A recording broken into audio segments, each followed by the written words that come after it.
É comum no primeiro contato com a disciplina de História ouvirmos falar da tolerância com a prática sexual entre pessoas do sexo masculino, uma relação que vem mudando. Ao longo do tempo, o tema virou tabu e até foi enquadrado como crime em diversas sociedades.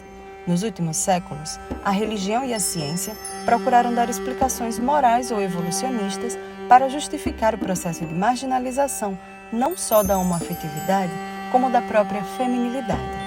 Um assunto que até hoje parece gerar controvérsias e debates, mas que pode ser entendido sob o olhar da história. A questão da diversidade sexual, ela vai estar presente como experiência humana. Então, isso não é exclusivo de uma sociedade ou outra, de uma civilização ou outra.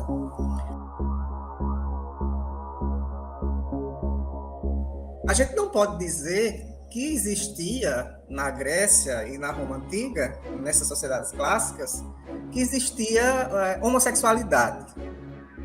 Porque homossexualidade é um termo, é uma invenção recente na história da humanidade. Eu quero dizer o seguinte, que na Grécia e na Roma Antiga existiam práticas que a gente poderia chamar hoje de homoeróticas, mas não existia um sujeito homossexual, não existia uma identidade homossexual.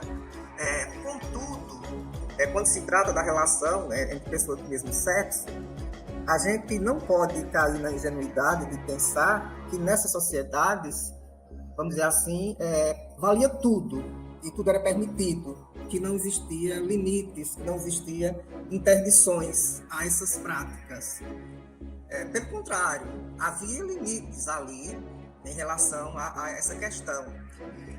Dois homens adultos não eram bem vistos e era condenado uma relação sexual entre dois homens adultos, porque a relação lá ocorria ali principalmente entre um homem mais velho e um jovem, um garoto adolescente. Isso se dava naquele contexto como uma experiência, inclusive, de passagem da vida adolescente para a vida adulta. Quando se trata, por exemplo, das sociedades aqui nativas americanas, existem fartos relatos de viajantes, de exploradores, de religiosos, sobre a prática de relações homoeróticas. E os povos nativos americanos, eles não possuíam a visão trazida pelo europeu de que isso fosse desvio, de que isso fosse pecado, de que isso fosse antinatural. E pelo contrário, eram práticas ali aceitas e vivenciadas no contexto dessas sociedades nativas americanas. Na Idade Média, a gente tem um triunfo do cristianismo, o cristianismo ali católico. A mentalidade cristã, o sexo ele vai ter uma finalidade única, que é a questão da procriação. Então, qualquer prática que se desviasse desse objetivo era terrivelmente punida, perseguida durante a Idade Média. Nesse sentido, vai existir, nessa época, uma hostilidade tremenda à questão das sexualidades desviantes, vamos dizer assim. Em Sexo, Desvio e Nação, Jeffrey Richards retraça as transformações na percepção do sexo no decorrer da Idade Média. A obra permite aos leitores formar seu próprio julgamento sobre as mudanças de atitudes que ocorreram desde então. A religião tem um papel muito importante nessa questão do gênero, na definição do gênero, e do papel que cada um dos gêneros tem na sociedade. Não é à toa que a Bíblia, isso é o apóstolo Paulo quem diz, o homem é a cabeça, a mulher está abaixo, a mulher é corpo, a mulher é natureza. Essa natureza que passa, primeiramente, pela questão da procriação, do cuidado da casa, do espaço doméstico. Isso traz, a gente sabe disso, diversas consequências para a vida, para a existência das mulheres. Tem que ser colocado assim, um patamar inferior, um patamar ali, inclusive, de negação de direitos, negação de espaços na sociedade. A ciência também teve a sua colaboração para o processo discriminatório entre os gêneros. A partir ali da Revolução Científica, e principalmente a partir do século XIX, que é o século das ciências, né?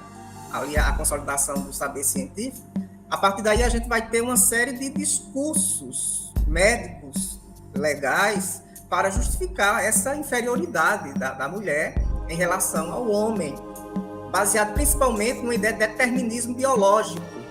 Então, a mulher como um ser frágil, a mulher como um ser inferior.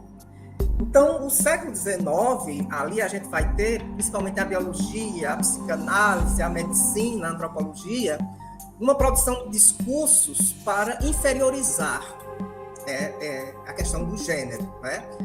Então, é uma ciência aí comprometida com essa ideologia de perpetuar aí a questão das desigualdades, perpetuar a questão das assimetria entre os gêneros. Porque, como a gente sabe, o gênero ele é quem organiza a sociedade. O gênero está presente em tudo. As mulheres não aparecem no relato, né, na história tradicional, de forma alguma. Mas o que é que a gente tem hoje? Né? A gente tem estudos que mostram que algumas mulheres foram muito importantes, inclusive a Leopoldina. Né? A Leopoldina, o papel que ela teve na independência, as mulheres do povo, especialmente ali na Bahia, Maria Quitéria, por exemplo, uma mulher que se travestiu de homem para entrar no exército, para lutar contra os portugueses e expulsar os portugueses ali da Bahia, ali nesse contexto. Então, são mulheres que fizeram história, mas que foram invisibilizadas pela própria história. A história sempre foi a história escrita pelos homens. No Campus Penedo, um projeto de extensão, Trançando Vivências Quilombolas, resgatou as obras e trajetórias de algumas personalidades femininas e entraram em contato com figuras como Chimamanda Ngozi Adichie, Carolina Maria de Jesus, a jogadora Marta e Maya Angelou. Através das suas leituras eu pude me identificar com cada história e também eu pude identificar histórias provindas da minha família, onde a minha avó e minha bisavó tenham me contado que já passou por diversas situações parecidas. Assim, eu pude reconhecer que ali não se tratava só de um projeto, mas sim de uma história de vida e que vai de encontro com a realidade, tanto da minha família como diversas outras famílias. Faz parte das atividades a encenação de peças que retratam momentos históricos a partir de novas perspectivas.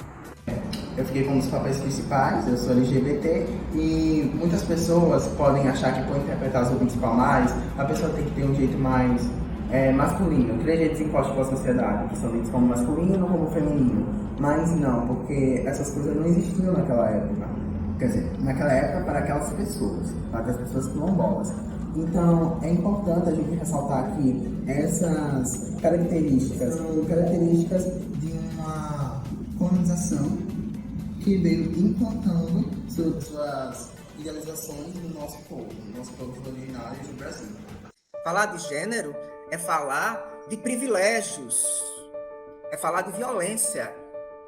E quando a gente aborda essas questões, algumas pessoas se incomodam justamente porque a gente tem que tocar nessas questões políticas, né? O gênero, a questão do gênero é extremamente política.